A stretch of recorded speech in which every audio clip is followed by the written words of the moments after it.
Eto na yata ang pinakamalaking gulo na nangyari ngayong season. Apat na players ang na-eject, sinakal si Jimmy Butler at Jose Alvarado. Binugbog ni Thomas Bryant. Sumali pati itong nag-iisang fan ng Miami. Miami Heat versus New Orleans Pelicans. Hindi lang mga idol mainit na laban dahil nagkagulo mga idol sa final quarter kung saan dikdikan at naging brasuhan ang bakbakan ng magkalabang kupunan. Well, first half chill pa ang lahat, umabot ng 19 points ang biggest lead ng Miami Heat sa pauhunan ni Jimmy Butler at Tyler Hero. Pero papatapos mga idol ang first half, dito nakahabol ang New Orleans Pelicans at naitabla sa 58 ang talaan halftime dahil sa 14 points ni Zion Williamson at 14 points naman Herb Jones.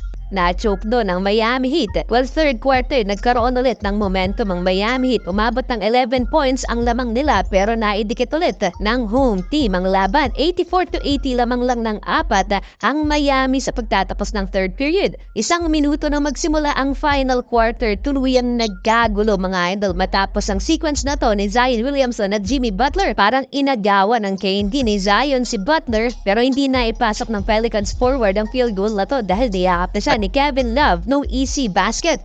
Bumagsak si Zion at dito tumaas ang tension mga idol. Sumali sa aksyon si Najee Marshall at pinagtutulak si Jimmy Butler. Hindi nagustuhan ni Jimmy yan at sinugod mga idol ang Pelicans player. Nagsimula ang malaking gulo na unang hinawakan ni Jimmy Butler ang leeg ni Najee Marshall. Gumanti din mga idol ng pagsakal ng Pelicans forward sa Miami Heat superstar. Mabilis na umawat ang mga coaching staffs at referee pati na mga players dahil out of control na, pero hindi pa dyan natatapos. Pagmasdang mabuti mga idol si Thomas Bryant. Isa din sa physical na player ng Miami Heat ito. Habang nagkakagulo ang lahat sa pag-awat kay Butler at Najee Marshall, binugbog naman ngayon ni Thomas Bryant ang mas maliit na si Jose Alvarado mga idol sa sideline. Ininda ng Pelicans point guard mga idol ang pagsapak sa kanya ng napakalaking si Thomas Bryant. Na-late yung pag-awat at nagkabitawan na nga ng suntok.